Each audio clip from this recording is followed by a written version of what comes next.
Selamat sejahtera, terima kasih kerana klik video ini. Sila pertimbangkan, like, komen dan subscribe.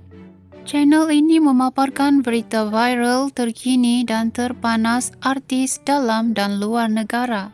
Pengakuan seorang pengguna media sosial yang mendedahkan dirinya sudah tidak lagi mencintai isterinya mengundang perhatian ramai di media sosial. Menerusi hantaran thread, individu terbabit mengakui perasaan sayang terhadap isteri semakin pudar.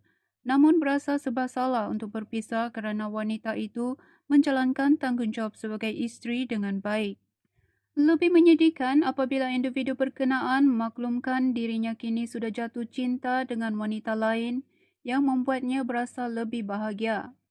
Macam mana nak bagi tahu bini aku yang aku dah tak cintakan dia? Jujurnya aku dah tak bahagia dengan perkahwinan kami. Tapi dalam masa sama aku kasihan dengan bini aku. Dia selalu jaga makan minum aku. Anak kami pun masih umur setahun. Perkahwinan ni tak guna kalau dah tak bahagia. Aku dah jatuh cinta dengan perempuan lain dan aku nak sangat perempuan tu jadi isteri aku. Tapi mesti bini aku sedih kalau aku kahwin lagi. Aku betul-betul buntu. Aku tak boleh lepaskan perempuan tu sebab aku betul-betul cintakan dia. Aku terfikir nak kahwin senyap-senyap tapi takut.